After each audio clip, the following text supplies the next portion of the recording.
The Everlasting Man by K Chesterton. Episode 13, Part 2, Section 1. On the Man Called Christ.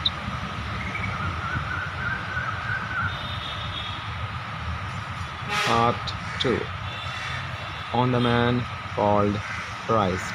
Section 1. The God in the Cave. This sketch of the human story began in a cave. The cave, which popular science associates with the caveman, and in which practical discovery has really found archaic drawings of animals. The second half of human history, which was like a new creation of the world, also begins in a cave. There is even a shadow of such a fancy in the fact that animals were again present. For it was a cave used as a stable by the mountaineers of the uplands about Bethlehem, who still drive their cattle into such holes and caverns at night. It was here that a homeless couple had crept underground with the cattle when the doors of the crowned caravanserai had been shut in their faces. And it was here, beneath the very feet of the passers-by, in a cellar under the very floor of the world, that Jesus Christ was born. But in that second creation, there was indeed something symbolic in the roots of the primeval rock or the horns of the prehistoric herd. God also was a caveman and had also traced strange shapes of creatures curiously colored upon the wall of the world. But the pictures that he made had come to life. A mass of legend and literature which increases and will never end has repeated and rung the changes on that single paradox, that the hands that had made the sun and stars were too small to reach the huge heads of the cattle,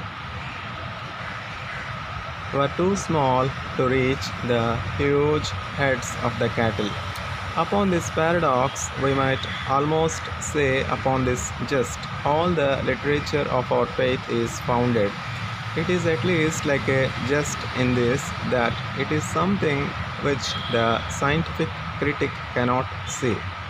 He laboriously explains the difficulty which we have always defiantly and almost derisively exaggerated, and mildly condemns as improbable something that we have almost madly exalted as incredible, as something that would be much too good to be true, except that it is true.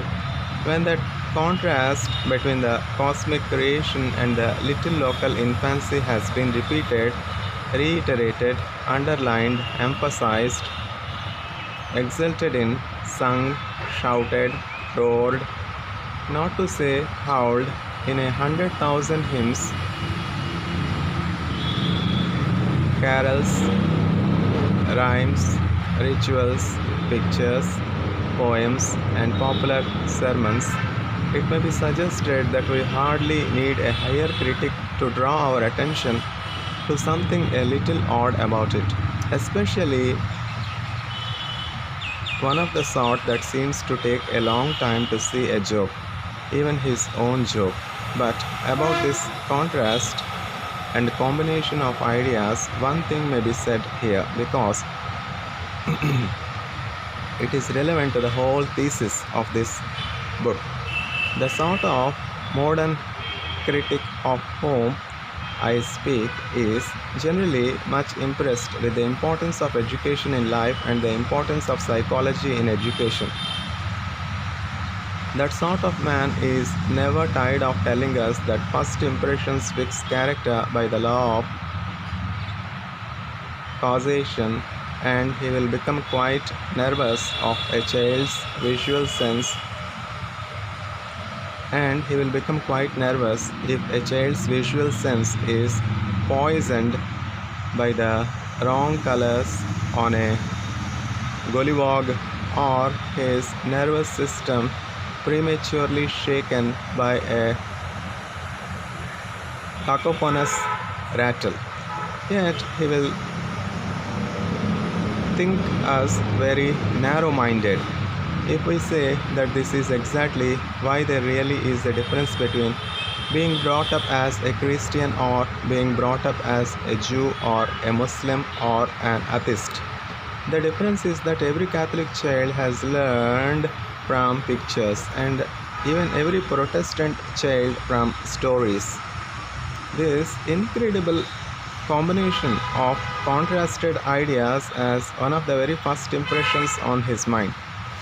It is not merely a theological difference, it is a psychological difference which can outlast any theologies.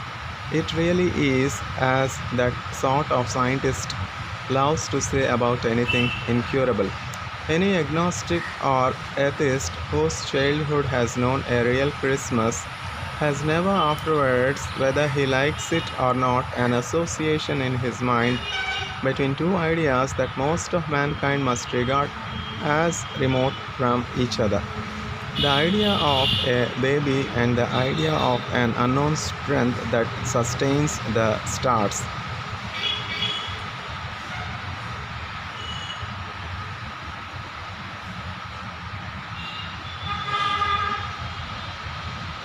The idea of a baby and the idea of an unknown strength that sustains the stars.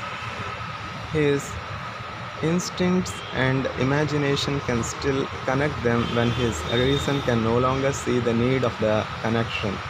For him, there will always be some savor of religion about the mere picture of a mother and a baby, some hint of mercy and softening about the mere mention of the dreadful name of God.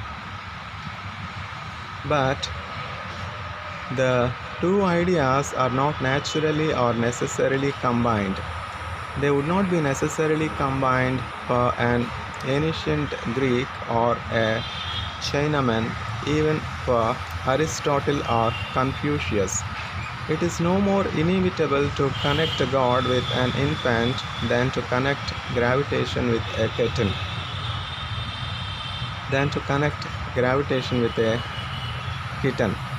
It has been created in our minds by Christmas because we are Christians, because we are psychological Christians, even when we are not theological ones. In other words, this combination of ideas has emphatically, in the much disputed phrase, altered human nature. There is really a difference between the man who knows it and the man who does not. It may not be a difference of moral worth, for the Muslim or the Jew might be worthier according to his lights. But it is a plain fact about the crossing of two particular lights, the conjunction of two stars in our particular horoscope. Omnipotence and impotence, or divinity and infancy, do definitely make a sort of epigram with a million repetitions, which a million repetitions cannot turn into a platitude. It is not unreasonable to call it unique. Bethlehem is emphatically a place where extremes meet. Here begins, it is needless to say, another mighty influence for the humanization of Christendom. If the world wanted what is called a non controversial aspect of Christianity, it would probably select Christmas. Yet it is obviously bound up with what is supposed to be a controversial aspect. I could never at any stage of my opinions imagine why. The respect paid to the Blessed Virgin. The respect paid to the Blessed Virgin. When I was a boy, a more Puritan generation objected to a statue upon my parish church representing the Virgin and the Child. After much controversy, they compromised by taking away the child. One would think that this was even more corrupted with mariolatry, unless the mother was counted less dangerous when deprived of a sort of weapon. But the practical difficulty is also a parable. You cannot chip away the statue of a mother from all round that of a newborn child. You cannot suspend the newborn child in mid-air. Indeed, you cannot really have a statue of a newborn child at all. Similarly, you cannot suspend the idea of a newborn child in the void or think of him without thinking of his mother. You cannot.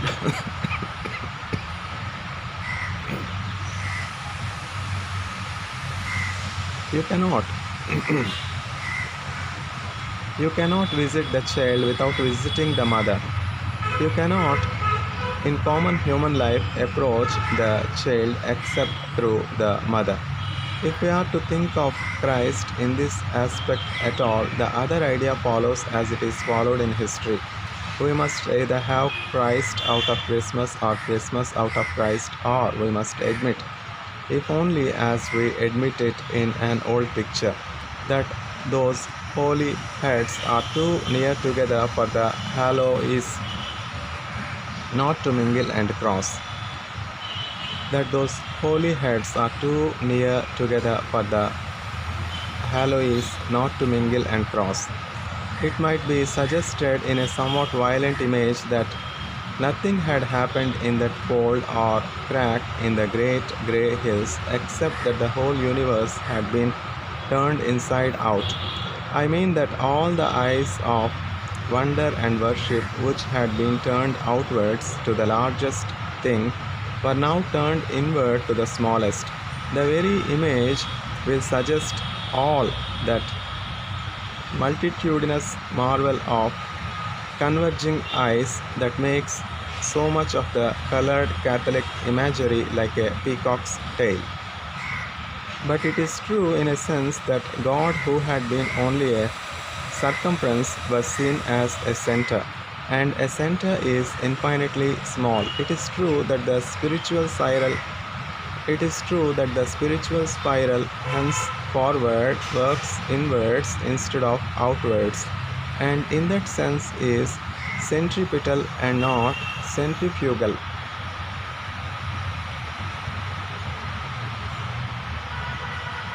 The faith becomes in more ways than one a religion of little things, but its traditions in art and literature and popular fable have quite sufficiently attested, as has been said, this particular paradox of the divine being in the cradle. Perhaps they have not so clearly emphasized the significance of the divine being in the cave. Curiously enough, indeed, tradition has not very clearly emphasized the cave. It is a familiar fact that the Bethlehem scene has been represented in every possible setting, of time and country, of landscape and architecture. And it is a wholly happy and admirable fact that men have conceived it as quite different according to their different individual traditions and tastes.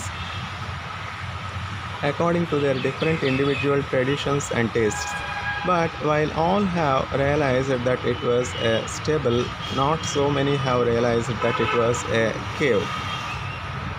Some critics have Some critics have even been so silly as to suppose that there was some contradiction between the stable and the cave, in which case they cannot know much about caves or stables in Palestine.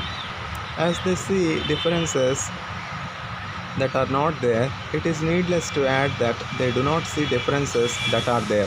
When a well known critic says, for instance, that Christ being born in a rocky cavern is like Mithras having sprung alive out of a rock, it sounds like a parody upon comparative religion. There is such a thing as the point of a story, even if it is a story in the sense of a lie. And the notion of a hero appearing like Pallas from the brain of Zeus, mature and without a mother, is obviously the very opposite of the idea of a god being born like an ordinary baby and entirely dependent on a mother. Whichever ideal we might prefer, we should surely see that they are contrary ideals. It is as stupid to connect them because they both contain a substance called stone as to identify the punishment of the deluge with the baptism in the Jordan because they both contain a substance called water. Whether as a myth or a mystery, Christ was obviously conceived as born in a hole in the rocks, primarily because it marked the position of one outcast and homeless. Nevertheless, it is true, as I have said, that the cave has not been so commonly or so clearly used as a symbol as the other realities that surrounded the first Christmas. And the reason for this also refers to the very nature of that new world. It was, in a sense, the difficulty of a new dimension. Christ was not only born on the level of the world but even lower than the world. The first act of the divine drama was enacted not only on no stage set up above the sightseer, but on a dark and curtained stage sunken out of sight, and that is an ideal very difficult to express in most modes of artistic expression.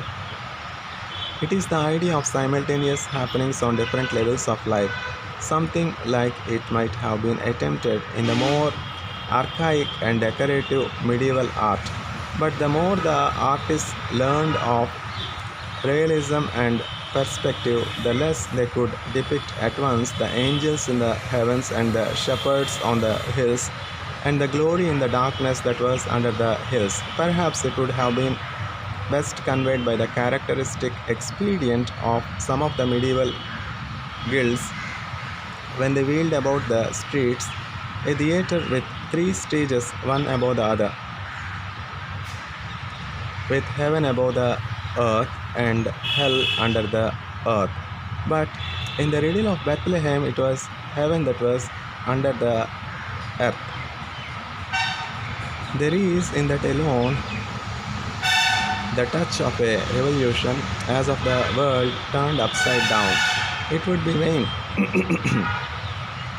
to attempt to say anything adequate or anything new about the change which this conception of a deity born like an outcast or even an outlaw had upon the whole conception of law and its duties to the poor and outcast. It is profoundly true to say that after that moment there could be no slaves. There could be and were people bearing that legal title until the church was strong enough to weed them out, but there could be no more of the pagan repose in the mere advantage to the state of keeping it a servile state. Individuals became important in a sense in which no instruments can be important. A man could not be a means to an end, at any rate to any other man's end. All this popular and fraternal element in the story has been rightly attached by tradition to the episode of the shepherds, the hinds who found themselves talking face to face with the princes of heaven. But there is another aspect of the popular element as represented by the shepherds, which has not perhaps been so fully developed, and which is more directly relevant here. Men of the people, like the shepherds, men of the popular tradition, had everywhere been the makers of the mythologies. It was they who had felt most directly, with least check or chill from philosophy or the corrupt cults of civilization, the need we have already considered, the images that were adventurous of the imagination, the mythology that was a sort of search, the tempting and tantalizing hints of something half human in nature, the dumb significance of seasons and special places. They had best understood that the soul of a landscape is a story, that the soul of a story is a personality. But rationalism had already begun to rot away these really irrational, though imaginative treasures of the peasant. Even as systematic slavery had eaten the peasant out of house and home. Upon all such peasantries everywhere there was descending a dusk and twilight of disappointment. In the hour when these few men discovered what they sought. Everywhere else, Arcadia was feeding from the forest. Pan was dead and the shepherds were scattered like sheep. And though no man knew it, the hour was near which was to end and to fulfill all things. And though no man heard it, there was once far off cry in an unknown tongue upon the heaving wilderness of the mountains. The shepherds had found their shepherd. And the thing they found was of a kind with the things they sought. The populace had been wrong in many things, but they had not been wrong in believing that holy things could have a habitation and that divinity need not disdain the limits of time and space. And the barbarian who conceived the crudest fancy about the sun being stolen and hidden in a box, or the wildest myth about the god being rescued and his enemy deceived with a stone, was nearer to the secret of the cave and knew more about the crisis of the world than all those in the circle of cities round the Mediterranean who had become content with cold abstractions or cosmopolitan generalizations, than all those who were spinning thinner and thinner threads of thought out of the transcendentalism of Plato or the Orientalism of Pythagoras. The place that the shepherds found was not an academy or an abstract republic. It was not a place of myths allegorized or dissected or explained away. It was a place of dreams come true. Since that hour, no mythologies have been made in the world. Mythology is a search.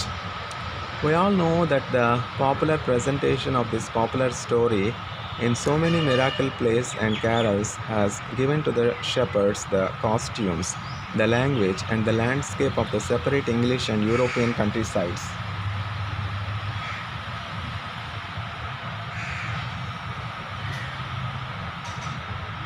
We all know that one shepherd will talk in a Somerset dialect, or another talk of driving his sleep from Conway towards Clyde. Most of us know by this time how true is that terror, how wise, how artistic, how intensely Christian and Catholic is that anachronism.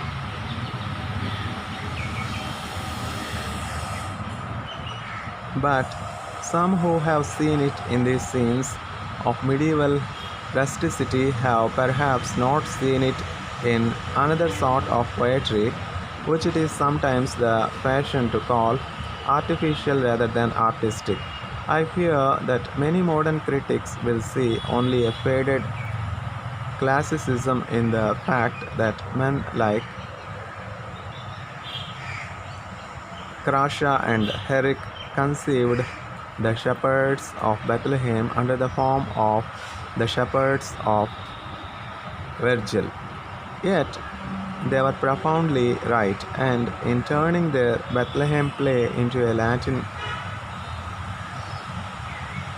eclogue, they took up one of the most important links in human history. Virgil, as we have already seen, does stand for all that saner heathenism that had overthrown the insane heathenism of human sacrifice, but the very fact that even in Virgilian virtues and the sane heathenism were in incurable decay is the whole problem to which the revelation to the shepherds is the solution. If the world had ever had the chance to grow weary of being demoniac, it might have been healed merely by becoming sane. But if it had grown weary even of being sane, what was to happen? Except what did happen? Nor is it false to conceive the Arcadian shepherd of the eclogues as joining in what did happen. One of the eclogues has even been claimed as a prophecy of what did happen, but it is quite as much in the tone and incidental diction of the great poet that we feel the potential sympathy with the great event. And even in their own human praises, the voices of the Virgilian shepherds might more than once have broken upon more than the tenderness of Italy. Insipe parv puer risu cognoscere matrem.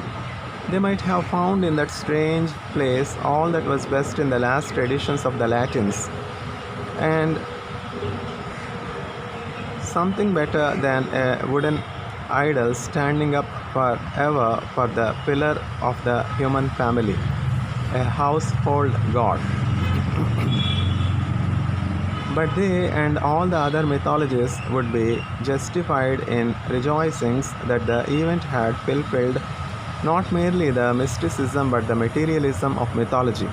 Mythology had many sins, but it had not been wrong in being as carnal as the incarnation. But something of the ancient voice that was supposed to have rung through the graves, it could try again. We have seen, he hath seen us, a visible God. So the ancient shepherds might have danced, and their feet have been beautiful upon the mountains, rejoicing over the philosophers, but the philosophers had also heard. It is still a strange story, though an old one, how they came out of Orient lands, crowned with the majesty of kings and clothed with something of the mystery of magicians. That truth, that is, tradition has wisely remembered them almost as unknown quantities, as mysterious as their mysterious and melodious names: Melchior, Caspar, Balthazar. But there came with them all that world of wisdom that had watched the stars in Chaldea and the sun in Persia. And we shall not be wrong if we see in them the same curiosity that moves all the sages.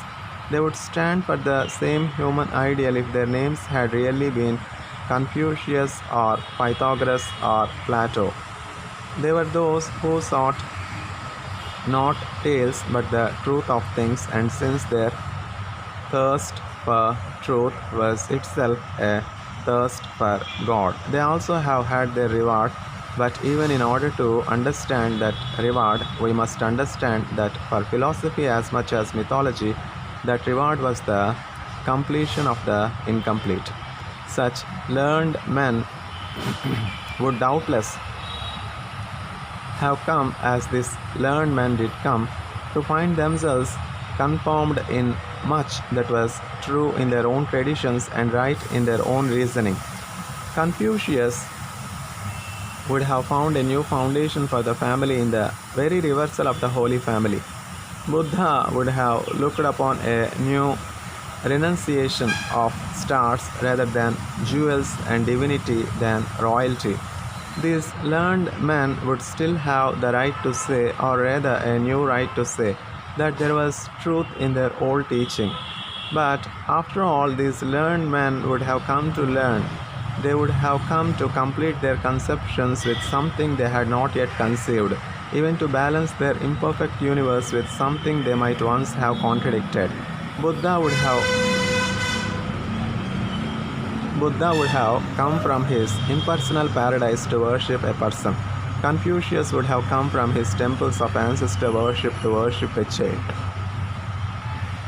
Confucius would have come from his temples of ancestor worship to worship a child. We must grasp from the first this character in the new cosmos, that it was larger than the old cosmos. In that sense, Christendom is larger than creation, as creation had been before Christ. It included things that had not been there. It also included the things that had been there. The point happens to be well illustrated in this example of Chinese pity, but it would be true of other pagan virtues or pagan beliefs. Nobody can doubt that a reasonable respect for parents is part of a gospel in which God Himself was subject in childhood to earthly parents. But the other sense in which the parents are subject to Him does introduce an idea that is not Confucian. The infant Christ is not like the infant Confucius. Our mysticism conceives Him in an immortal infancy. I do not know what Confucius would have done with the bambino had it come to life in his arms as it did in the arms of Saint Francis. But this is true in relation to all the other religions and philosophies. It is the change of the Church. The Church contains what the world does not contain. Life itself does not provide as she does for all sides of life. That every other single system is narrow and insufficient compared to this one. That is not a rhetorical boast. That is not a rhetorical boast. It is a real fact and a real dilemma. Where is the Holy Child amid the Stoics and the ancestor worshippers? Where is Our Lady of the Muslims, a woman made for no man and set above all angels? Where is Saint Michael of the monks of Buddha, rider and master of the trumpets, guarding for every soldier the honor of the sword? What could Saint Thomas Aquinas do with the mythology of Brahmanism? He who set forth all the science and rationality and even rationalism of Christianity. Yet, even if we compare Aquinas with Aristotle, at the other extreme of reason we shall find the same sense of something added. Aquinas could understand the most logical parts of Aristotle. It is doubtful if Aristotle could have understood the most mystical parts of Aquinas. Even where we can hardly call the Christian greater, we are forced to call him larger. But it is so to whatever philosophy or heresy or modern movement we may turn. How would Francis the Troubadour have feared among the Calvinists, or for that matter among the utilitarians of the Manchester School? Utilitarians of the Manchester School. Yet men like Bossuet and Pascal could be as stern and logical as many Calvinists or utilitarian. How would Saint John of Arc, a woman waving on men to war with the sword, have feared among the Quakers or the Doukhobors of the Tolstein sect of pacifists? Yet, any number of Catholic saints have spent their lives in preaching peace and preventing wars. It is the same with all the modern attempts of syncretism. They are never able to make something larger than the creed without leaving something out. I do not mean leaving out something divine but something human. The flag or the inn or the boy's tale of battle or the hedge at the end of the field. The Theosophists build a pantheon, but it is only a pantheon for pantheists. They call a parliament of religions as a reunion of all the peoples, but it is only a reunion of all the pricks. Yet exactly such a pantheon had been set up 2000 years before by the shores of the Mediterranean, and Christians were invited to set up the image of Jesus side by side with the image of Jupiter, of Mithras, of Osiris, of Attis, or of Ammon. It was the refusal of the Christians that was the turning point of history. If the Christians had accepted, they and the whole world would have certainly, in a grotesque but exact metaphor, gone to pot. They would all have been boiled down to one lukewarm liquid in that great pot of cosmopolitan corruption in which all the other myths and mysteries were already melting. It was an awful and an appalling escape. Nobody understands the nature of the church or the ringing note of the creed descending from antiquity who does not realize that the whole world once very nearly died of broad-mindedness and the brotherhood of all religions. Here it is the important point that the Magi, who stand for mysticism and philosophy, are truly conceived as seeking something new and even as finding something unexpected. That tense sense of crisis which still tingles in the Christmas story and even in every Christmas celebration accentuates the idea of a search and a discovery. The discovery is, in this case, truly a scientific discovery. For the other mystical figures in the miracle play, for the angel and the mother, the shepherds and the soldiers of Herod, there may be aspects both simpler and more supernatural, more elemental, or more emotional. But the wise men must be seeking wisdom, and for them there must be a light also in the intellect. And this is the light that the Catholic creed is Catholic, and nothing else is Catholic.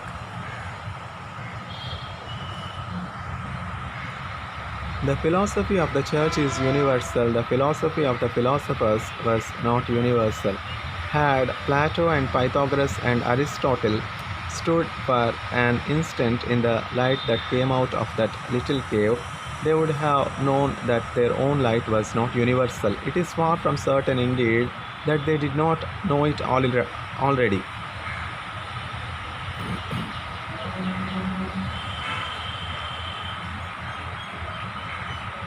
It is far from certain, indeed, that they did not know it already. Philosophy also, like mythology, had very much the air of a search. It is the realization of this truth that gives its traditional majesty and mystery to the figures of the three kings.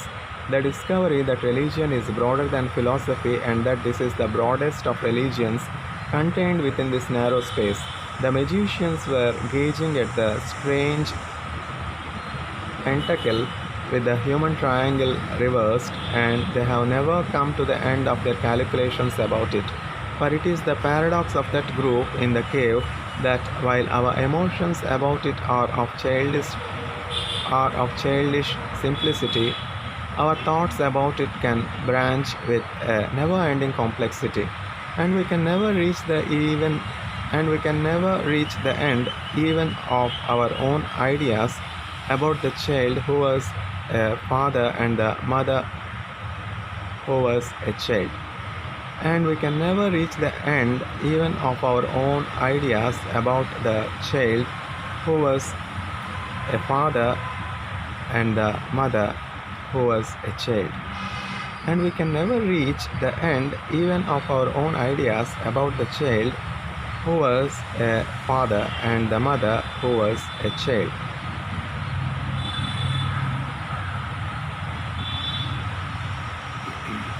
We might well be content to say that mythology had come with the shepherds and philosophy with the philosophers, and that it only remained for them to combine in the recognition of religion. But there was a third element that must not be ignored, and one which that religion forever refuses to ignore. In any revel or reconciliation, there was present in the primary scenes of the drama that enemy that had rotted the legends with lust and frozen theories into atheism, but which answered the direct challenge with something of that more direct method which we have seen in the conscious cult of the demons. In the description of that demon worship of the devouring detestation of innocence shown in the works of its witchcraft and the most inhuman of its human sacrifice, I have said less of its incorrect and secret penetration of the saner paganism, the soaking of mythological imagination with sex, the rise of imperial pride into insanity. But both the indirect and the direct influence make themselves felt in the drama of Bethlehem, a ruler under the Roman suzerainty, probably equipped and surrounded with the Roman ornament and order, though himself of Eastern blood, seems in that hour to have felt stirring within him the spirit of strange things. We all know the story of how Herod, alarmed at some rumor of a mysterious rival, remembered the wild gesture of the capricious despots of Asia and ordered a massacre of suspects of the new generation of the populace. Everyone knows the story, but not everyone has perhaps noted its place in the story of the strange religions of men. Not everybody has seen the significance even of its very contrast with the Corinthian columns and Roman pavement of that conquered and superficially civilized world. Only as the purpose in his dark spirit began to show and shine in the eyes of the Idumean, a seer might perhaps have seen something like a great grey ghost that looked over his shoulder, have seen behind him, filling the dome of night and hovering for the last time over history, that vast and fearful face that was Moloch of the Carthaginians, awaiting his last tribute from a ruler of the races of shame. The demons also, in that first festival of Christmas, feasted after their own fashion. Unless we understand the presence of that enemy, we shall not only miss the point of Christianity but even miss the point of Christmas. Christmas for us in Christendom has become one thing, and in one sense even a simple thing. But like all the truths of the tradition, it is in another sense a very complex thing.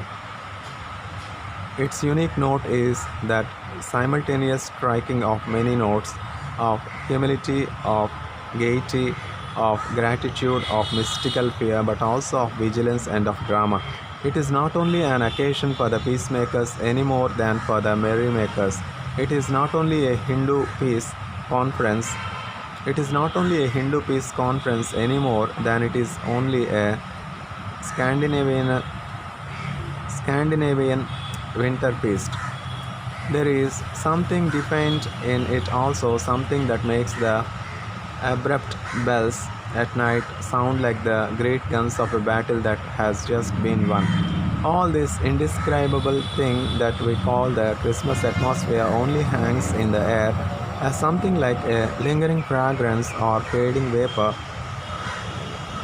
from the exultant explosion of that 1 hour in the Judean hills. nearly 2000 years ago. But the savor is still unmistakable, and it is something too subtle or too solitary to be covered by our use of the word peace. By the very nature of the story, the rejoicing in the cavern were rejoicings in a fortress or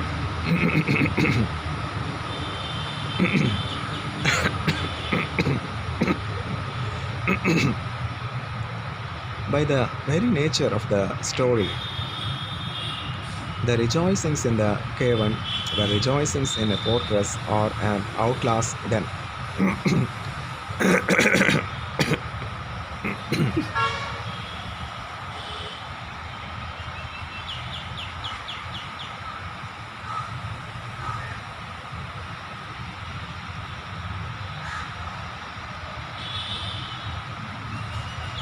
By the very nature of the story, the rejoicings in the cavern were rejoicings in a fortress or an outlaw's den.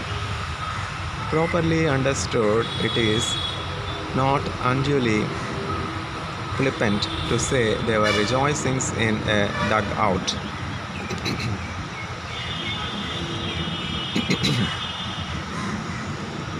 It is not only true that such a subterranean chamber was a hiding place from enemies, and that the enemies were already scouring the stony plain that lay about it like a sky. It is not only that the very horse hoofs of Herod might in that sense have passed like thunder over the sunken head of Christ. It is also that there is in that image a true idea of an outpost, of a piercing through the rock and an entrance into an enemy territory. There is in this buried divinity an idea of undermining the world, of shaking the towers and palaces from below, even as Herod the great king felt that earthquake under him and swayed with his swaying palace. That is perhaps the mightiest of the mysteries of the cave. It is already apparent that though men are said to have looked for hell under the earth, in this case it is rather heaven that is under the earth, and there follows in this strange story the idea of an upheaval of heaven. That is the paradox of the whole position, that henceforth the highest thing can only work from below. Royalty can only return to its own by a sort of rebellion. Indeed, the church from its beginnings, and perhaps especially in its beginnings, was not so much a principality as a revolution against the prince of the world. This sense that the world had been conquered by the great usurper and was in his possession has been much deplored or derided by those optimists who identify enlightenment with ease, but it was responsible for all that thrill of defiance and a beautiful danger that made the good news seem to be really both good and new.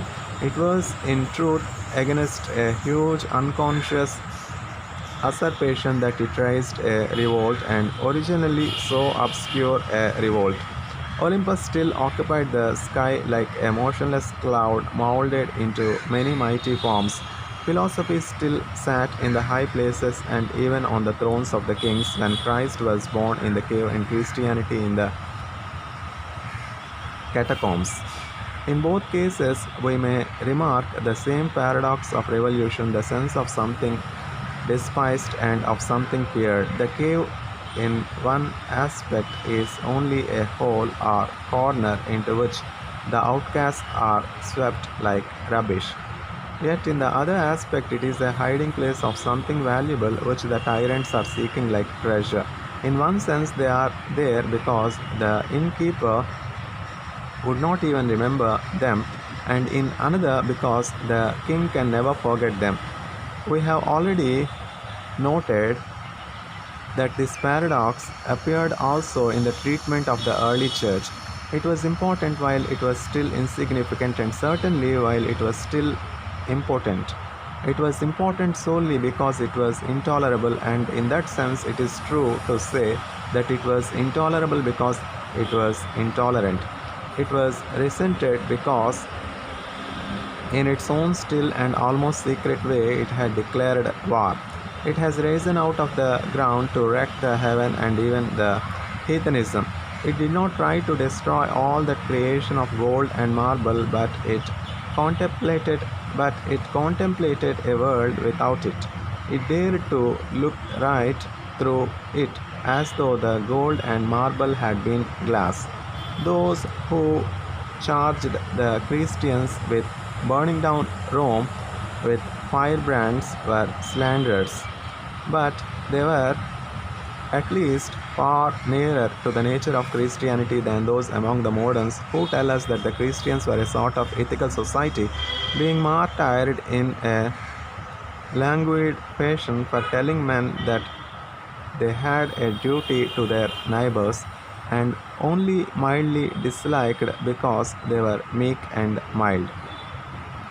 Herod had his place, therefore, in the miracle play of Bethlehem because he is the menace to the church militant and shows it from the first as under persecution and fighting for its life. For those who think this a discord, it is a discord that sounds simultaneously with the Christmas bells. For those who think the idea of the crusade is one that spoils the idea of the cross, we can only say that for them the idea of the cross is spoiled. The idea of the cross is spoiled quite literally in the cradle. It is not here to the purpose to argue with them on the abstract ethics of fighting. The purpose in this place is merely to sum up the combination of ideas that make up the Christian and Catholic idea, and to note that all of them are already crystallized in the first Christmas story. That all of them are already crystallized in the first Christmas story. There are three distinct and commonly contrasted things which are nevertheless one thing, but this is the only thing which can make them one. The first is the human instinct for a heaven that shall be as literal and almost as local as a home. It is the idea pursued by all poets and pagans making myths that a particular place must be the shrine of the god and the abode of the blessed, that fairyland is a land, or that the return of the ghost must be the resurrection of the body. I do not here reason about the refusal of rationalism to satisfy this need. I only say that if the rationalists refuse to satisfy it, the pagans will not be satisfied.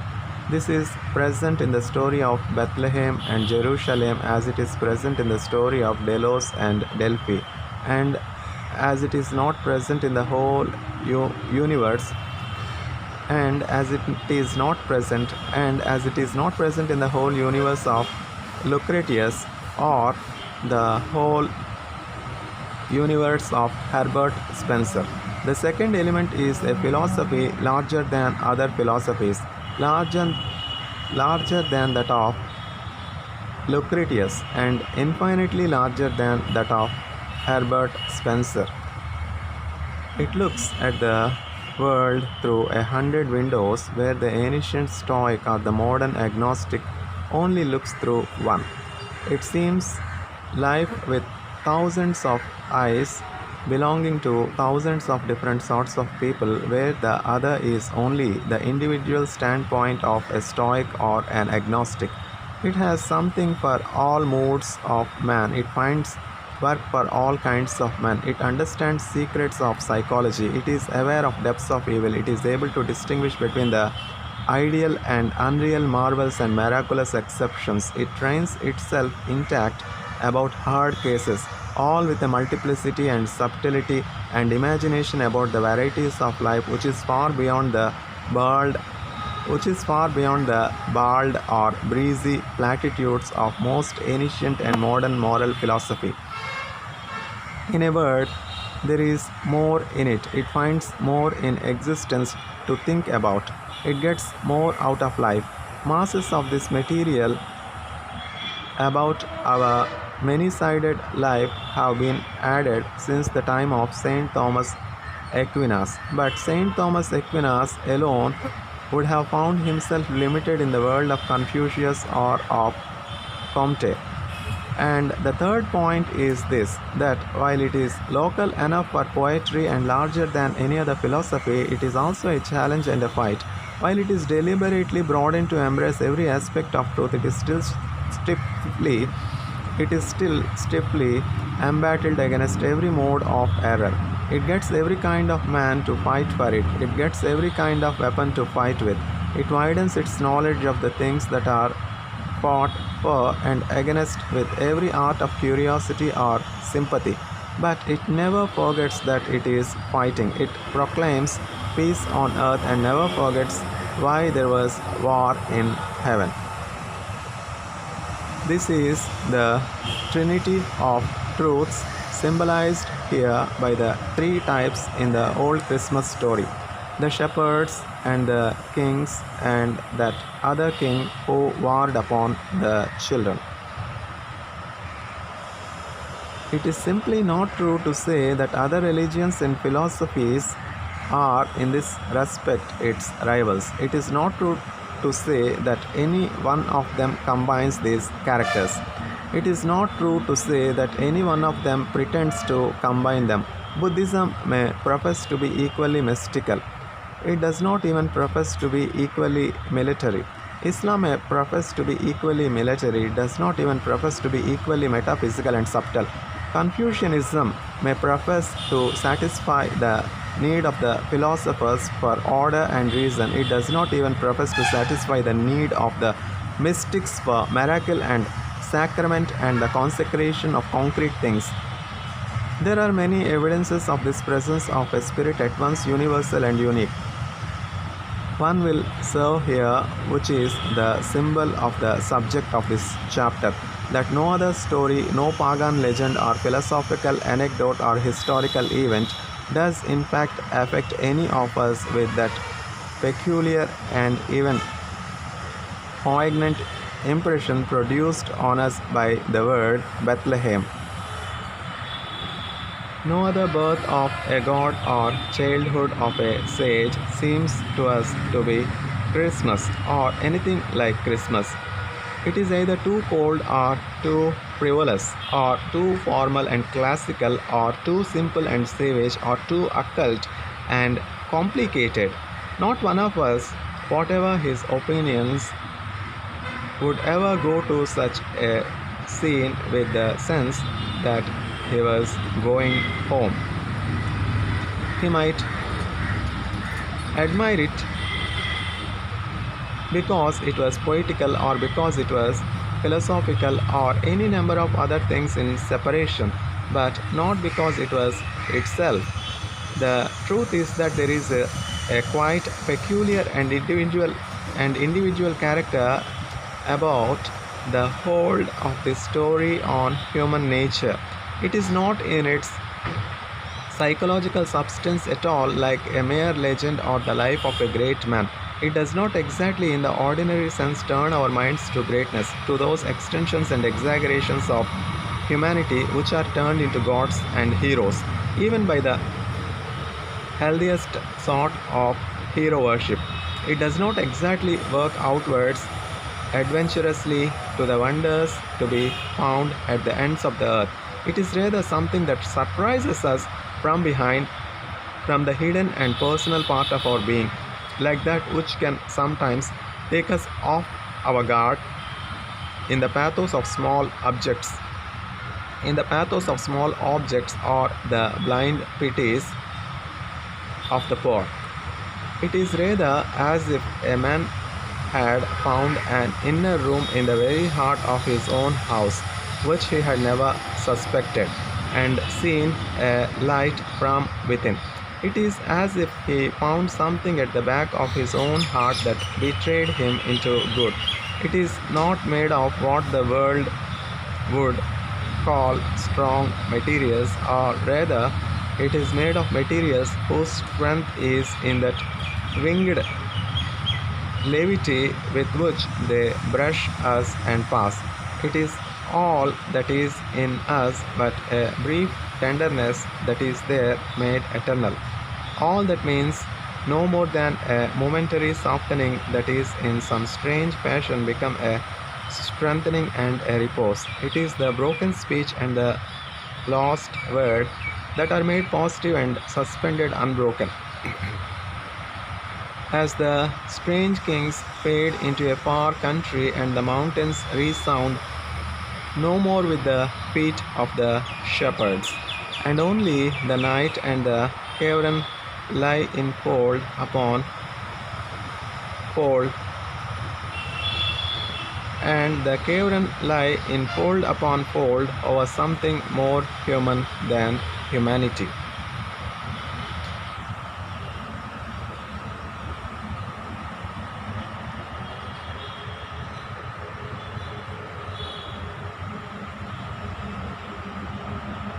The Everlasting Man by K Chesterton, Episode 14.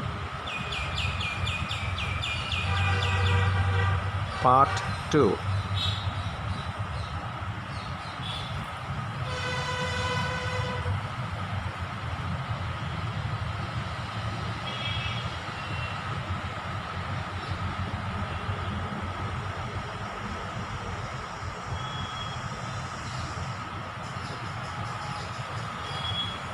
On the man called Christ.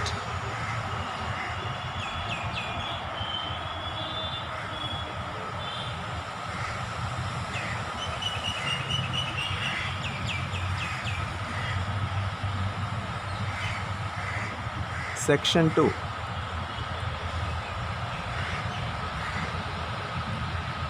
The riddles of the Gospel. To understand the nature of this chapter, it is necessary to recur to the nature of this book. The argument which is meant to be the backbone of the book is of the kind called the reductio ad absurdum. It suggests that the results of assuming the rationalist thesis are more rational than ours, but to prove it, we must assume that thesis. Thus, in the first section, I often treated man as merely an animal to show that the effect was more impossible than if he were treated as an angel. In the sense in which it was necessary to treat man merely as an animal, it is necessary to treat Christ merely as a man. I have to suspend my own beliefs, which are much more positive, and assume this limitation even in order to remove it. I must try to imagine what would happen to a man who did really read the story of Christ as the story of a man, and even of a man of whom he had never heard before. And I wish to point out that a really impartial reading of that kind would lead, if not immediately to belief, at least to a bewilderment of which there is really no solution except in belief. In this chapter, for this reason, I shall bring in nothing of the spirit of my own creed. I shall exclude the very style of diction and even of lettering, which I should think fitting in speaking in my own person. I am speaking as an imaginary heathen human being, honestly, starting at the gospel story for the first time. Now, it is not at all easy to regard the New Testament as a New Testament. It is not at all easy to realize the good news as new. Both for good and evil, familiarity fills us with assumptions and associations, and no man of our civilization, whatever he thinks of our religion, can really read the thing as if he had never heard of it before. Of course, It is, in any case, utterly unhistorical to talk as if the New Testament were a neatly bound book that had fallen from heaven. It is simply the selection made by the authority of the Church from a mass of early Christian literature. But apart from any such question, there is a psychological difficulty in feeling the New Testament as new. But apart from any such question, there is a psychological difficulty in feeling that the New Testament as new. There is a psychological difficulty in seeing those well-known words simply as they stand and without going beyond what they intrinsically stand for. And this difficulty must indeed be very great, for the result of it is very curious. The result of it that most modern critics and most current criticism, even popular criticism, makes a comment that is the exact reverse of the truth. It is so completely the reverse of the truth that one could almost suspect that they had never read the New Testament at all. We have all heard people say 100 times over, but they seem never to tire of saying it, that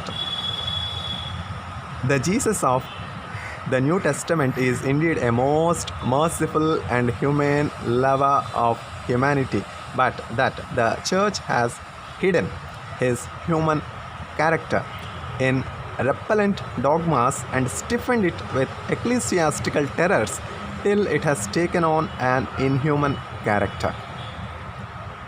We have all heard people say 100 times over, but they seem never to tire of saying it, that the Jesus of the New Testament is indeed a most merciful and humane lover of humanity, but that the Church has hidden his human character in repellent dogmas and stiffened it with ecclesiastical terrors till it has taken on an inhuman character. This is, I venture to repeat,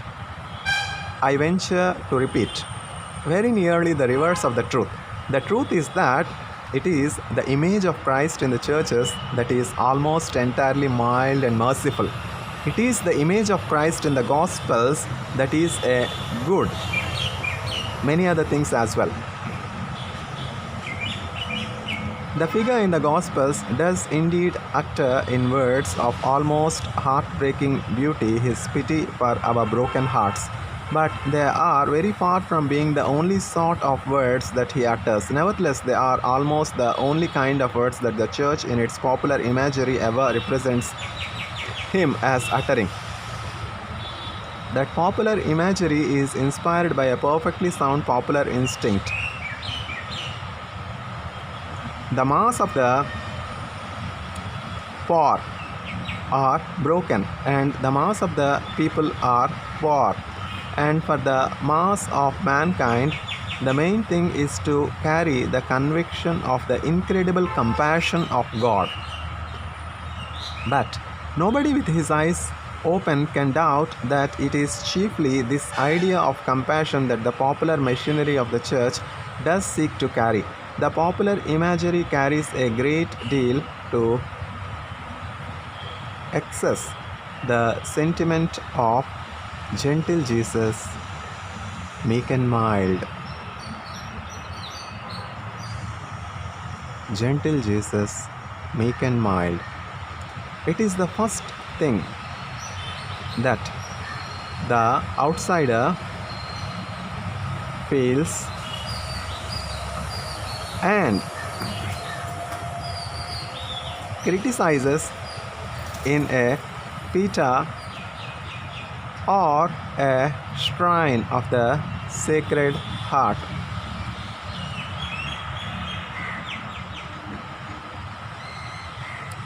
యేసు ప్రభుని స్తుతించుట ఎంతో ఎంతో మంచిది.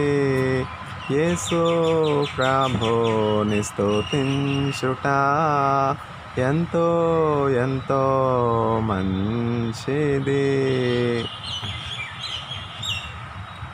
మహోన్నతుడా మీ నామమును నోతించుటాయే బహు మంచిది. మహోన్నతుడా మీ నామమును నోతించుటాయే బహు మంచిది. హల్లెలూయా హల్లెలూయా హల్లెలూయా. యేసు ప్రభుని స్తుతించుట ఎంతో ఎంతో మంచిది. విలువైన రక్తము సిలువలో కార్చి కలుషాత్ముల మమ్ము ప్రభు కడిగెను.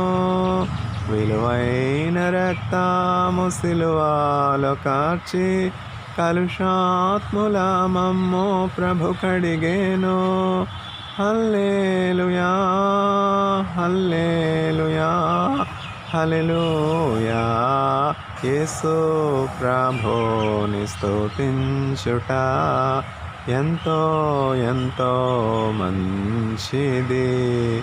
యేసు ప్రభుని స్తుతించుట ఎంతో ఎంతో మంచిది.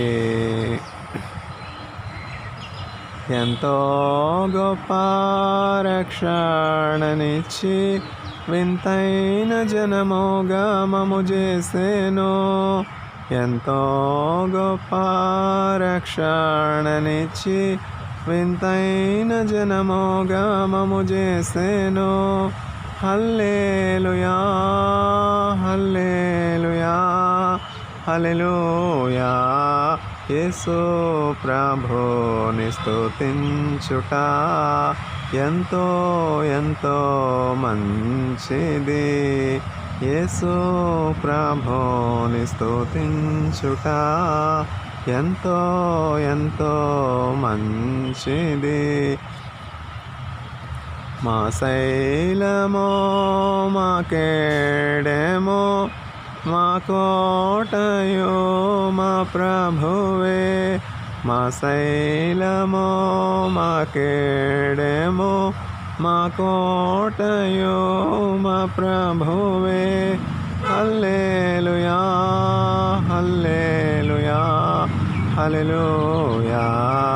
యేసు ప్రభుని స్తుతించుట ఎంతో ఎంతో మంచిది.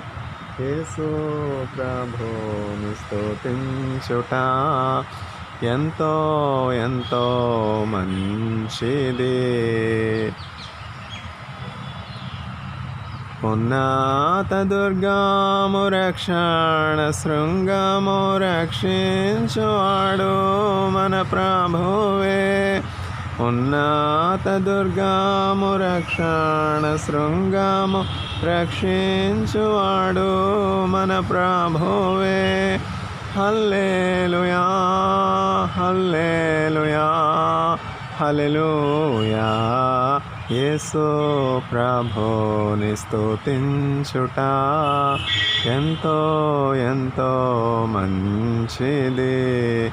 యేసు ప్రభుని స్తుతించుట ఎంతో ఎంతో మంచిది. అతి సుందరుడు అందరిలోన అతి కాంక్షణీయుడు అతి ప్రియుడు. అతి సుందరుడు అందరిలోన అతి కాంక్షణీయుడు అతి ప్రియుడు. హల్లెలూయా హల్లెలూయా హల్లెలూయా.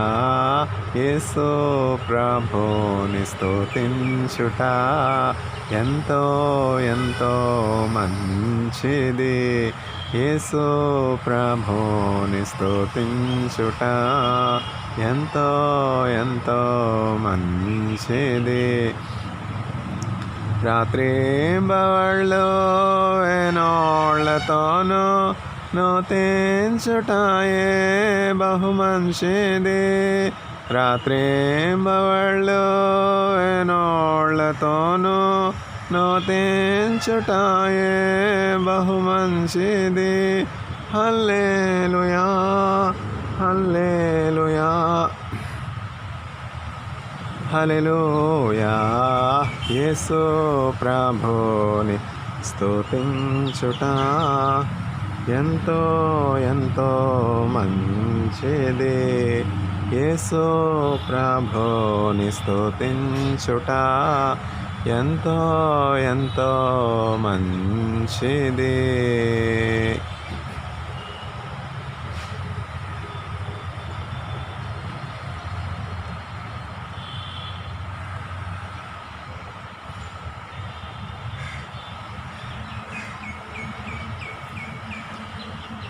As I say, while the art may be insufficient, I am not sure that the instinct is unsound.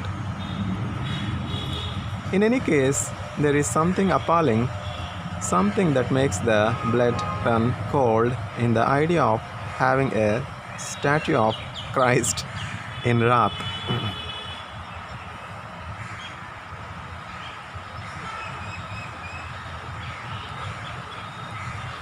పౌరుషమో గల ప్రభు కోపింపగ పర్వతముల పునాదులు అణకును. పౌరుషమో గల ప్రభు కోపింపగ పర్వతముల పునాదులు అణకును.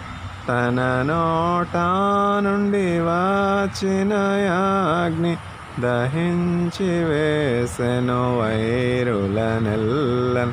దహించి వేసెను వైరులనెల్లన్. యెహోవా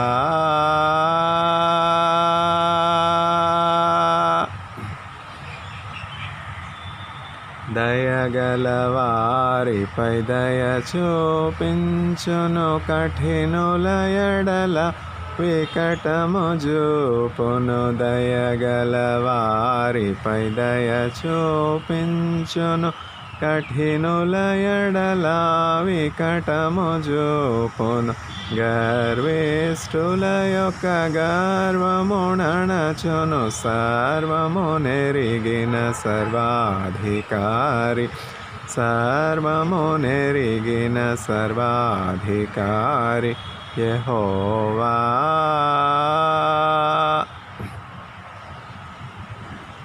నా శత్రువులు నన్ను చోటినను.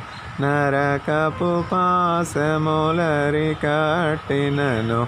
నా శత్రువులు నన్ను చోటినను. నరకపు పాశములరి కట్టినను.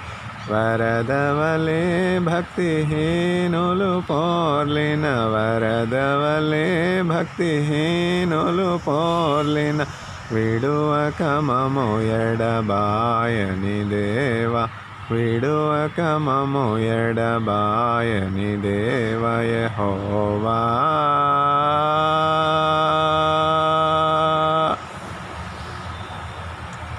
మరణ పుటురులలో మరువక మురళిడ. ఉన్నత దుర్గమై రక్షణ శృంగమై.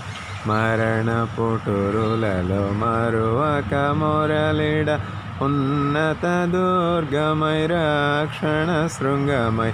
తన ఆలయములో నా మొర వినెను. ఆదరెను ధరణి భయకంపముచే. ఆదరెను ధరణి భయకంపముచే యెహోవా. మేఘములపై ఆయన వచ్చును. మేఘములను తన మాటుగా చేయును. మేఘములపై ఆయన వచ్చును. మేఘములను తన మాటుగా చేయును. ఉరుములు మెరుపులు మెండుగా చేసి అపజయమేచ్చును అపవాదికిని. అపజయమేచ్చును అపవాదికిని యెహోవా.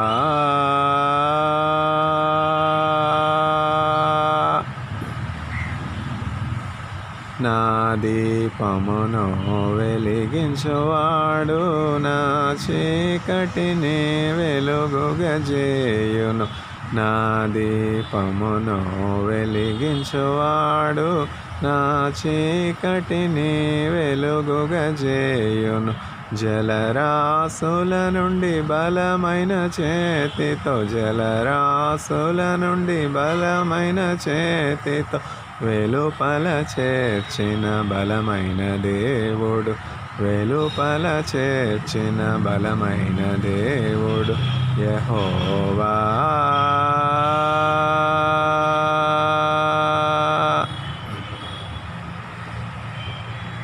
నా కాళ్ళను లెడి కాళ్ళుగా చేసి ఎత్తైన స్థలములో శక్తితో నిలపి, నా కాళ్ళను లెడి కాళ్ళుగా చేసి ఎత్తైన స్థలములో శక్తితో నిలపి, రక్షణ కేడెము నాకందించి అక్షయముగా తన పక్షము చేర్చిన, అక్షయముగా తన పక్షము చేర్చిన యెహోవా.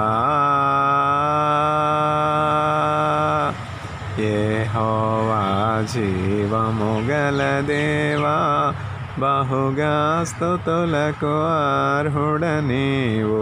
యెహోవా జీవము గల దేవా, బహుగా స్తుతులకు అర్హుడ నీవు.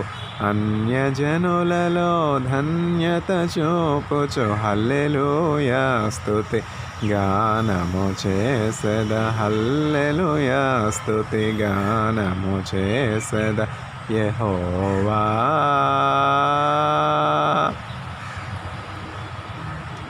యెహోవా జీవము గల దేవా, బహుగా స్తుతులకు అర్హుడ నీవు. అన్యజనులలో ధన్యత చూపుచు హల్లెలూయా స్తుతి గానము చేసెద, హల్లెలూయా స్తుతి గానము చేసెద యెహోవా.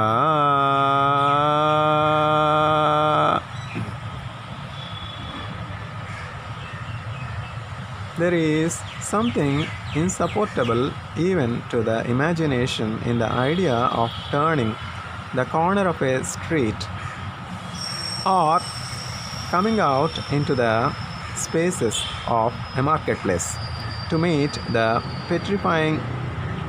petrifaction of that figure as it turned upon a generation of vipers, or that face as it looked at the face of a hypocrite.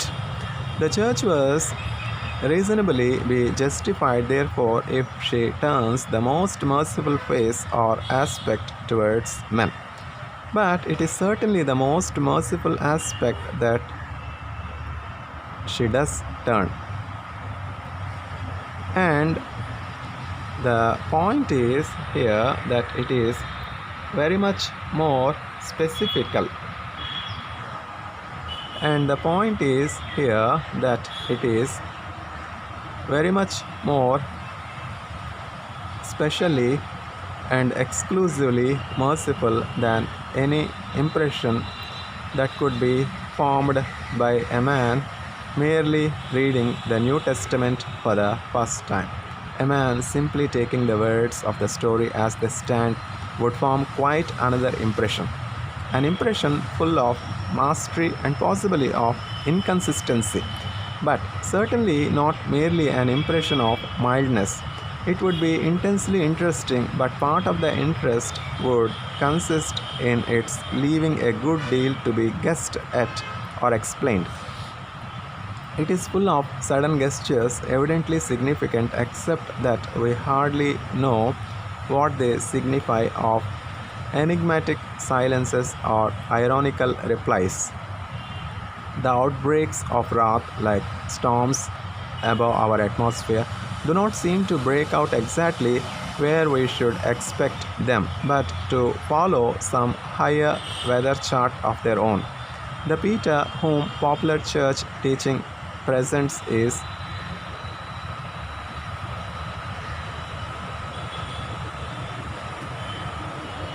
Very rightly, the Peter to whom Christ said in forgiveness, "Feed my lambs."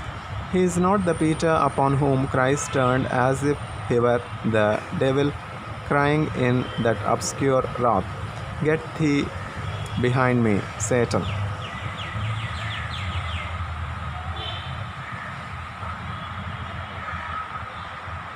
పిశాచి పూర్ణ బలమునాతో పెనుగులాడ జడియును నశించు శత్రుగణము దేవునాజ్ఞ వలన మడియును అభయమే పుడానందమానందమానందమౌగ దేవుడే నకాశ్రయంబు దివ్యమైన దుర్గము మహావినోదుడాపదల సహాయుడైనంద్రోచును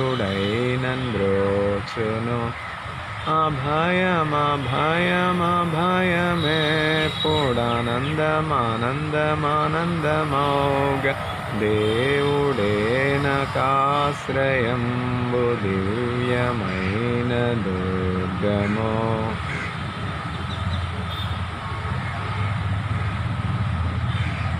పర్వతములు తొలగినానియూర్వి మారుపడినను సర్వమున్ ఘోషించుచోని సాంద్రము పొంగినను అభయమే పుడానందమానందమానందమౌగ దేవుడే నకాశ్రయంబు దివ్యమైన దుర్గము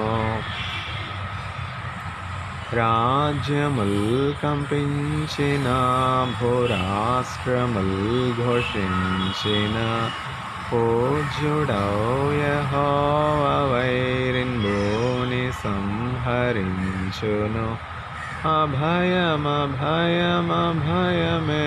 పుడానందమానందమానందమౌగ దేవుడే నకాశ్రయంబు దివ్యమైన దుర్గము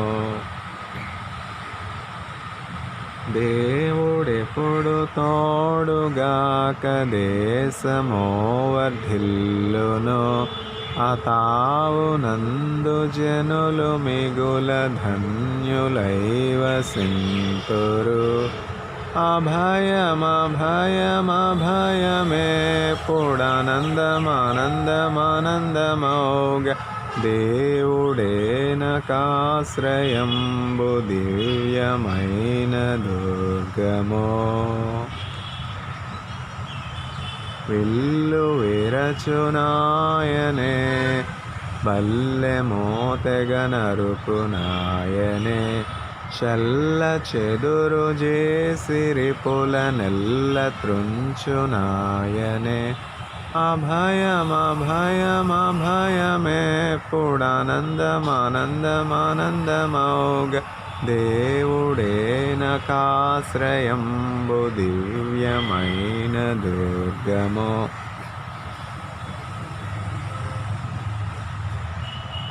పిశాచి పూర్ణ బలమునాతో పెనుగులాడ జడియును నశించు శత్రుగణము దేవునాజ్ఞ వలన మడియును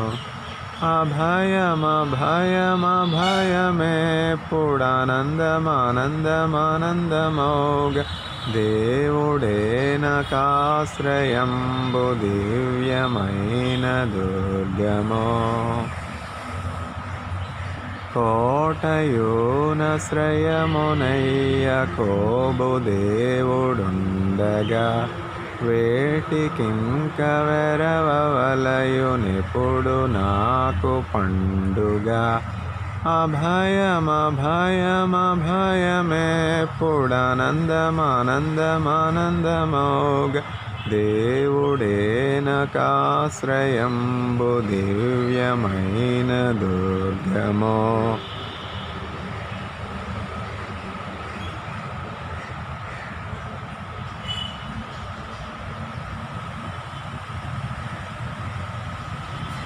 Christ lamented with nothing but love and pity over Jerusalem, which was to murder him.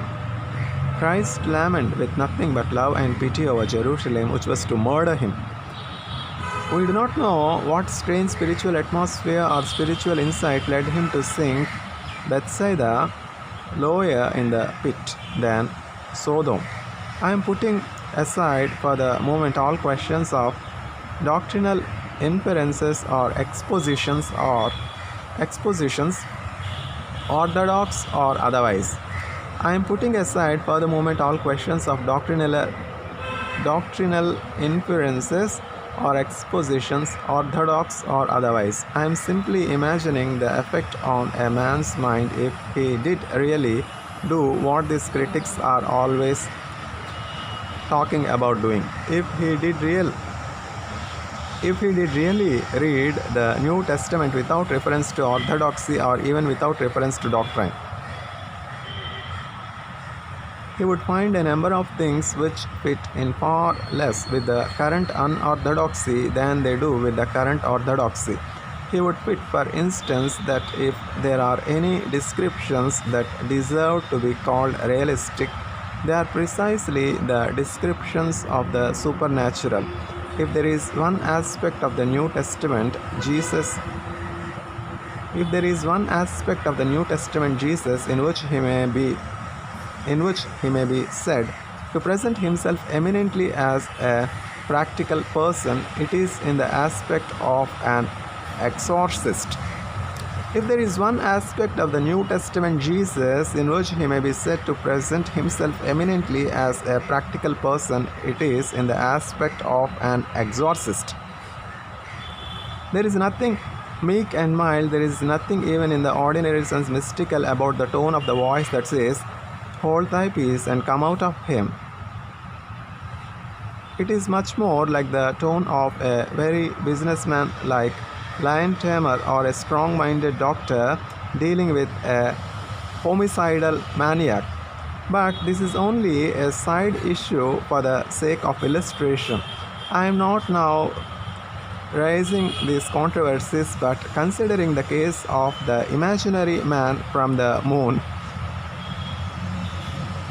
to whom the New Testament is new. Now, the first thing to note is that if we take it merely as a human story, it is in some ways a very strange story. I do not refer here to its tremendous and tragic culmination or to any implications involving triumph in the tragedy. I do not refer to what is commonly called the miraculous element, for on that point philosophies vary and modern philosophies very decidedly waver. Indeed, the educated Englishman of today may be said to have passed from an old-fashioned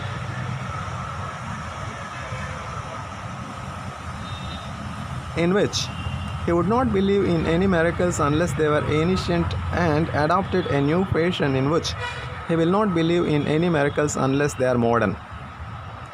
He used to hold that miraculous cures stopped with the first Christians, and is now inclined to suspect that they began with the first Christian scientists. But I refer here rather specifically to unmiraculous and even to unnoticed and inconspicuous parts of the story. There are a great many things about it which nobody would have invented, for there are things that nobody has ever made any particular use of, things which, if they were remarked at all, have remained rather as puzzles.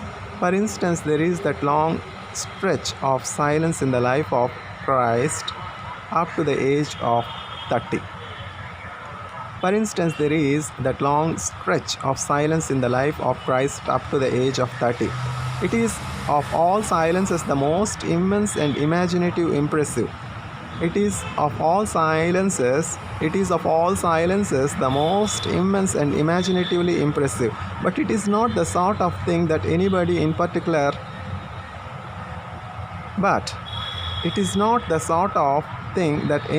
particularly likely to invent in order to prove something, and nobody so far as I know has ever tried to prove anything in particular from it. It is impressive. but it is only impressive as a fact. There is nothing particularly popular or obvious about it as a fable. The ordinary trend of hero worship and myth making is much more likely to say the precise opposite. It is much more likely to say, as I believe some of the Gospels rejected by the church do say, that Jesus displayed a divine precocity and began his mission at a miraculously early age. And there is indeed something strange in that thought, that he who of all humanity needed least preparation seems to have had most. Whether it was some mode of the divine humility or some truth of which we see the shadow of the longer domestic tutelage of the higher creatures of the earth, I do not propose to speculate. I mention it simply as an example of the sort of thing that does in any case give rise to speculations, quite apart from recognized religious speculations. Now the whole story is full of these things. It is not by any means as badly presented in print a story that it is easy to get to the bottom of. It is anything but what these people talk of as a simple gospel. Relatively speaking, it is the gospel that has the mysticism and the church that has the rationalism. As I should put it, of course, it is the gospel that is the riddle and the church that is the answer. But whatever be the answer, the gospel as it stands is almost a book of riddles. But whatever be the answer, the gospel as it stands is almost a book of riddles. First, a man reading the gospel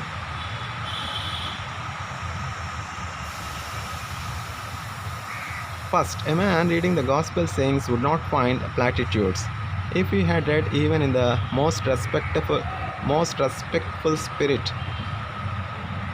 if he had read even in the most respectful spirit, the majority of ancient philosophers and of modern moralists, he would appreciate the unique importance of saying that he did not find platitudes. It is more than can be said even of Plato. It is much more than can be said of Epictetus or Seneca or Marcus Aurelius or Apollonius of Tyana. And it is immeasurably more than can be said of most of the agnostic moralists and the preachers of the ethical societies, with their songs of service and their religion of brotherhood. The morality of most moralists, ancient and modern, has been one solid and polished cataract of platitudes flowing forever and ever. That would certainly not be the impression of the imaginary independent outsider studying the New Testament. He would be conscious of nothing so commonplace and, in a sense, of nothing so continuous as that stream. He would find a number of strange claims that might sound like the claim to be the brother of the sun or more, like the claim to be the brother of the sun and moon, a number of very startling pieces of advice, a number of stunning rebukes, a number of strangely beautiful stories. He would see some very gigantesque figures of speech about the impossibility of threading a needle with a camel or the possibility of throwing a mountain into the sea. He would see a number of very daring simplifications of the difficulties of life, like the advice to shine upon everybody indifferently as does the sunshine, or not to worry about the future any more than the birds. He would find, on the other hand, some passages of almost impenetrable darkness so far as he is concerned, such as the moral of the parable of the unjust steward. Some of these things might strike him as fables and some as truths, but none as truisms. For instance, he would not find the ordinary platitudes in favor of peace. He would find several paradoxes in favor of peace. He would find several ideals of non-resistance which, taken as they stand, would be rather too pacific for any pacifist. He would be told in one passage to treat a robber not with passive resistance but rather with positive and enthusiastic encouragement if the terms be taken literally, heaping up gifts upon the man who had stolen goods. But he would not find a word of all that obvious rhetoric against war which has filled countless books and odes and orations.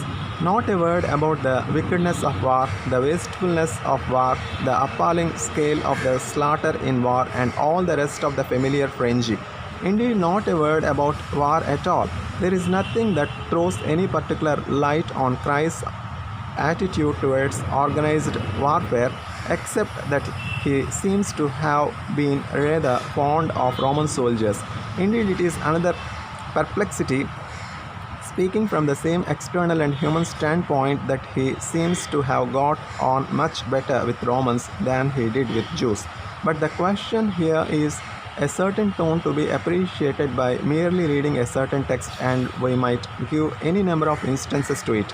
The statement that the meek shall inherit the earth is very far from being a meek statement. I mean, it is not meek in the ordinary sense of mild and moderate and inoffensive.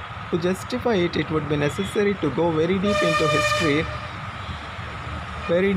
history and anticipate things undreamed of then and by many unrealized even now, such as the way in which the mystical monks reclaimed the lands which the practical kings had lost.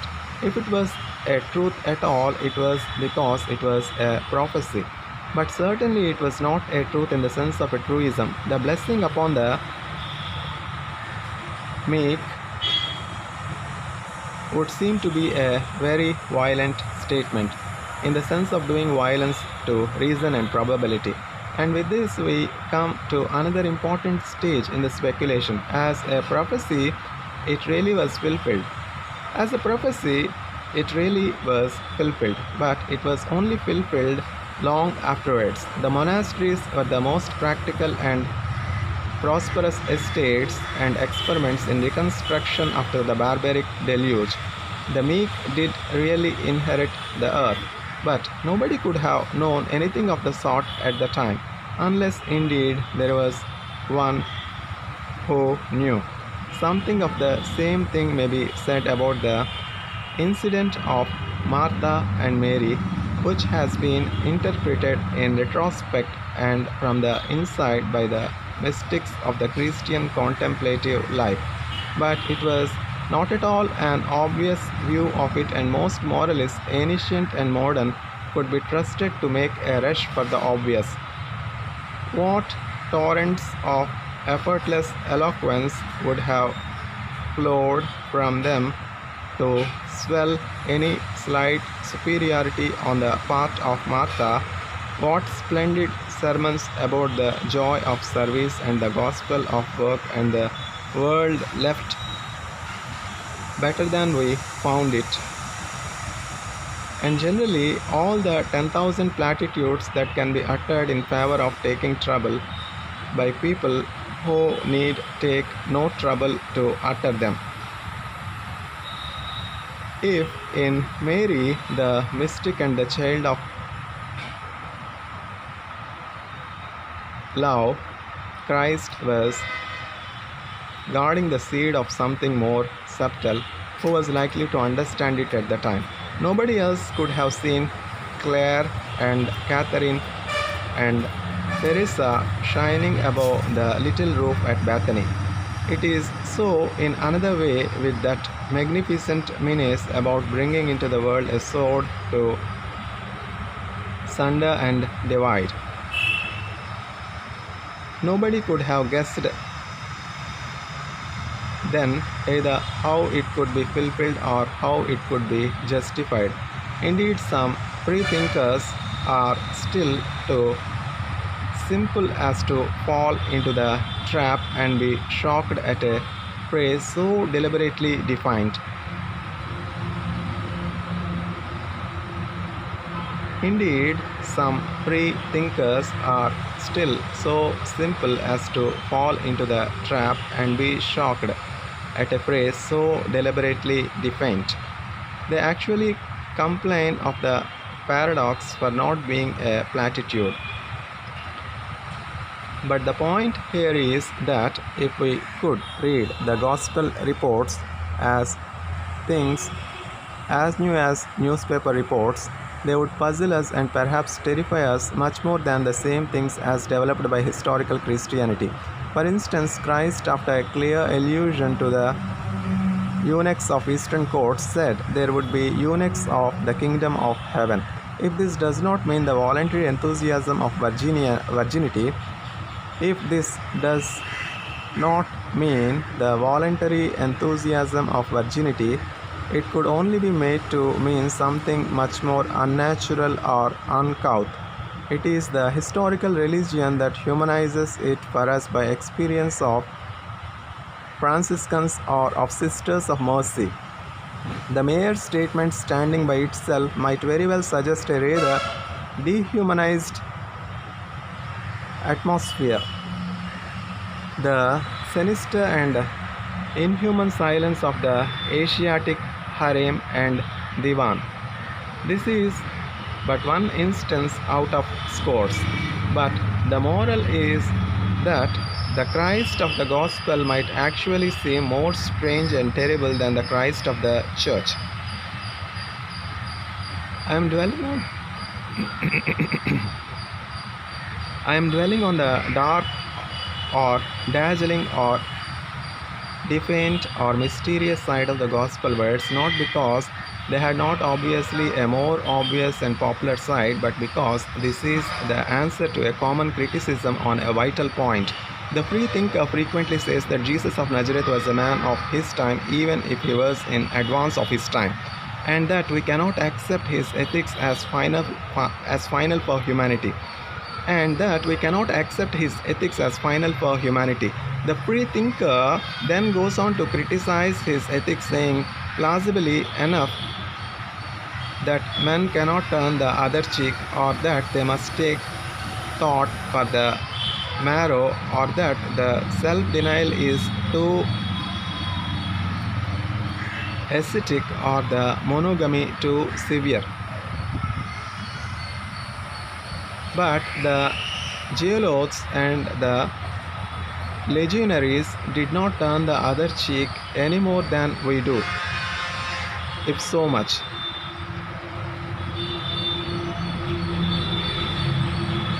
The Jewish traders and Roman tax gatherers took thought for the marrow as much as we, if not more. We cannot pretend to be abandoning the morality of the past for one more suited to the present. We cannot pretend to be abandoning the morality of the past for one more suited to the present. It is certainly not the morality of another age, but it might be of another world. In short, we can say that these ideals are impossible in themselves. Exactly what we cannot say is that they are impossible for us. They are rather notably marked by a mysticism which, if it be a sort of madness, would always have struck the same sort of people as mad. Take, for instance, the case of marriage and the relations of the sexes.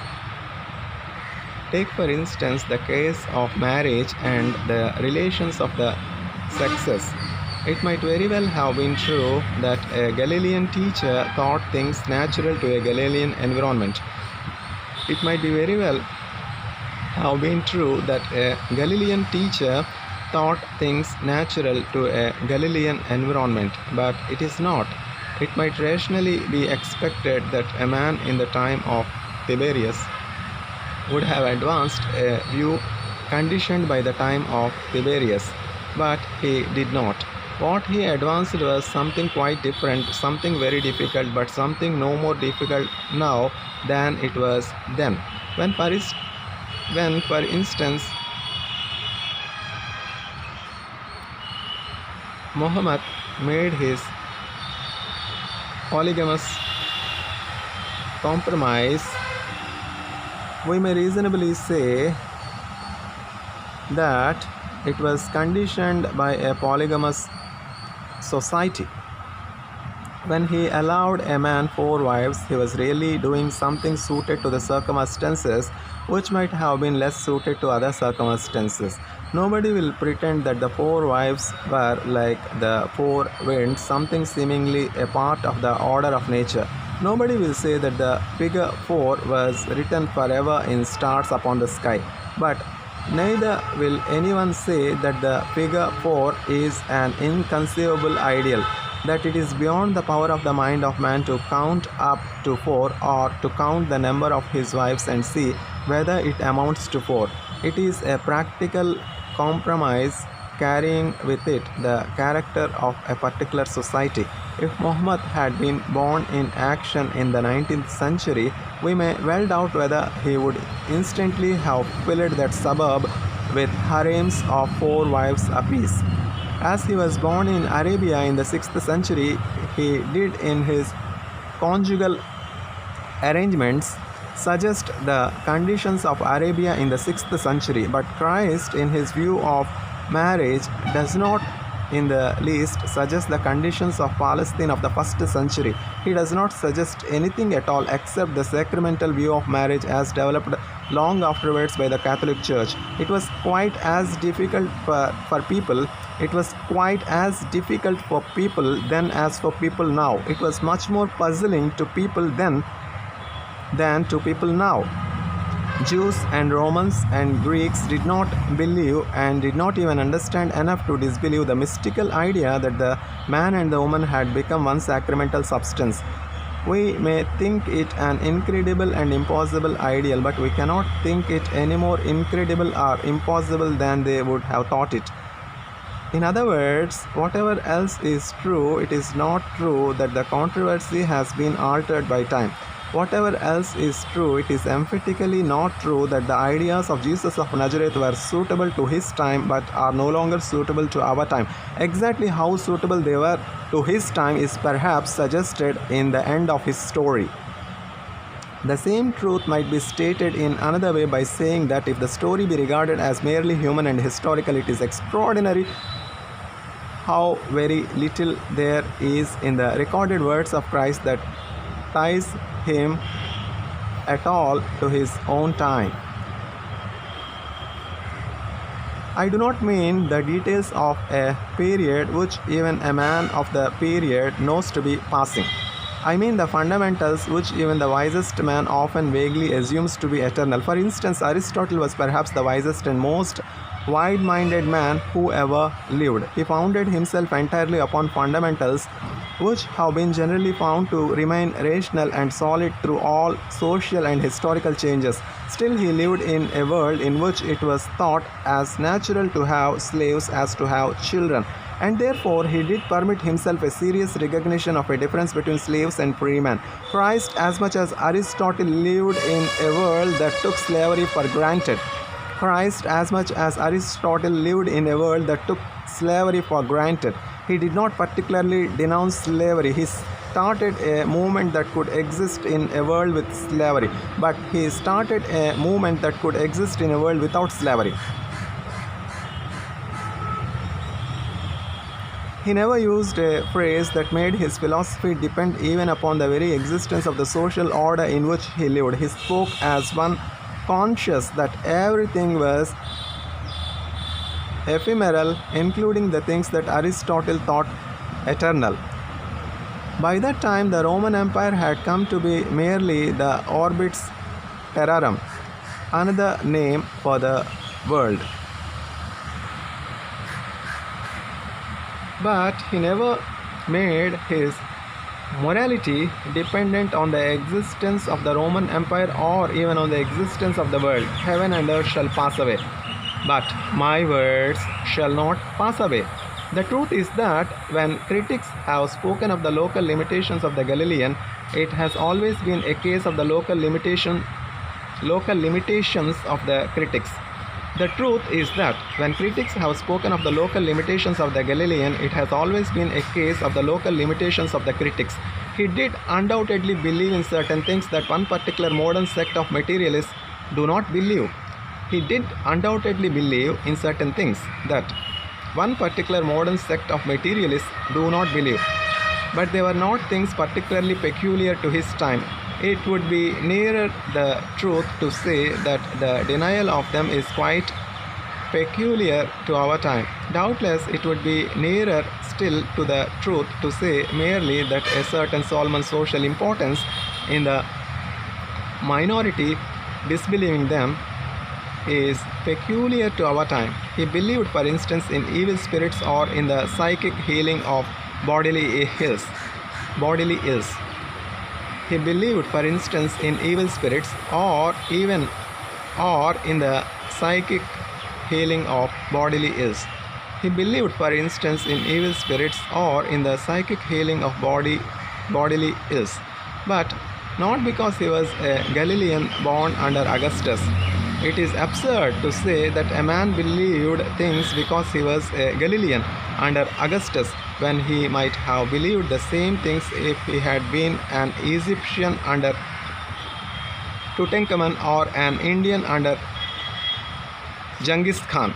But with this general question of the philosophy of diabolism or of divine miracles, I deal elsewhere. But with this general question of the philosophy of diabolism or of divine miracles, I deal elsewhere. It is enough to say that the materialists have to prove the impossibility of miracles against the testimony of all mankind, not against the prejudices of provincials in North Palestine under the first Roman emperors. What they have to prove for the present argument is the presence in the Gospels of those particular prejudices of those particular provincials. And humanly speaking, it is astonishing how little they can produce even to make a beginning of proving it. So it is in this case of the sacrament of marriage. We may not believe in sacraments as we may not believe in spirits, but it is quite clear that Christ believed in this sacrament in his own way and not in any current or contemporary way. He certainly did not get his argument against divorce from the Mosaic law or the Roman law and the habits of the Palestinian people. It would appear to his critics then exactly what it appears to his critics now, an arbitrary and transcendental dogma coming from nowhere save in the sense that it came from him. I am not at all concerned here to defend that dogma. The point here is that it is just as easy to defend it now as it was to defend it then. It is an ideal altogether outside time, difficult at any period, impossible at no period. In other words, if anyone says it is what might be expected of a man walking about in that place at that period, we can quite fairly answer that it is much more like what might be the mysterious utterance of a being beyond man if he walked alive among men.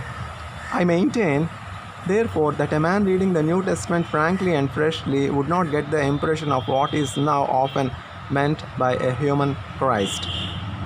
The merely human Christ is a made-up figure, a piece of artificial skeleton like the merely evolutionary man. Moreover, there have been too many of these human Christs found in the same story, just as there have been too many keys to mythology found in the same stories. 3 or 4 separate schools of rationalism have worked over the ground and produced 3 or 4 equally rational explanations of his life. The first rational explanation of his life was that he never lived, and this in turn gave an opportunity for 3 or 4 different explanations, as that he was a sun myth or a corn myth or other kind of myth that is also a monomania. Then the idea that he was a divine being who did not exist gave place to the idea that he was a human being who did exist. In my youth, it was the fashion to say that he was merely an ethical teacher in the manner of the Essenes, who had apparently nothing very much to say that Hillel or 100 other Jews might not have said.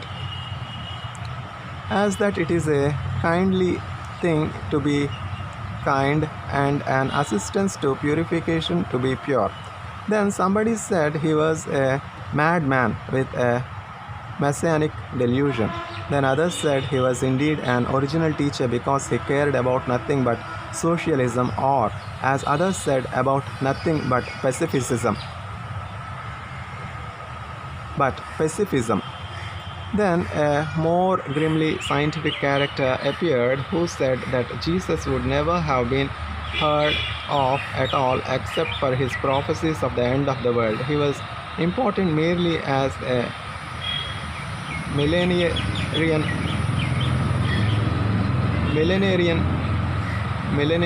like Dr. Cumming, and created a provincial scare by announcing the exact date of the crack of doom.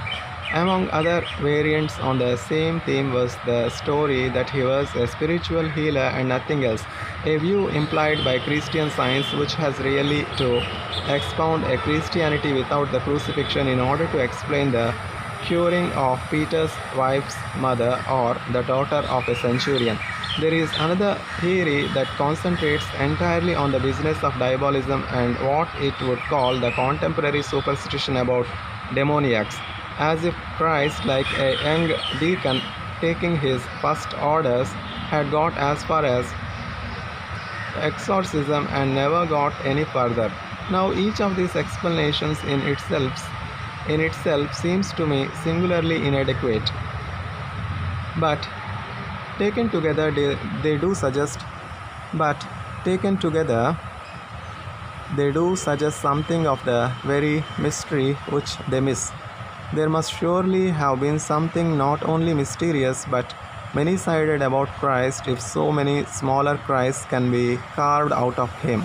If the Christian Scientist is satisfied with him as a spiritual healer and the Christian Socialist is satisfied with him as a social reformer, so satisfied that they do not even expect him to be anything else, it looks as if he really covered rather more ground than they could be expected to expect. And it does seem to suggest that there might be more than they fancy in these other mysterious attributes of casting out devils or prophesying doom. Above all, would not such a new reader of the New Testament stumble over something that would startle him much more than it startles us? I have here more than once attempted the rather impossible task of reversing time and the historic method, and in fancy looking forward to the facts instead of backward through the memories. So I have imagined the monster that man might have seemed at first to the mere nature around him. We should have a worse shock if we really imagined the nature of Christ named for the first time. What should we feel at the first whisper of a certain suggestion about a certain man? Certainly it is not for us to blame anybody who should find that first wild whisper merely impious and insane. On the contrary, stumbling on that rock of scandal is the first step. Stark, staring incredulity is a far more loyal tribute to that truth than a modernist metaphysic that would make it out merely a matter of degree.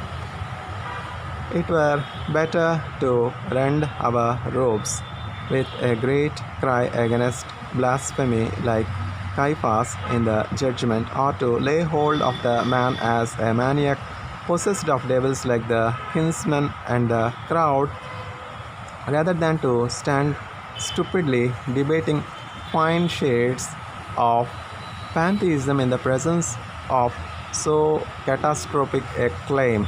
There is more of the wisdom that is one with surprise in any simple person full of the sensitiveness of simplicity, who should expect the grass to wither and the birds to drop dead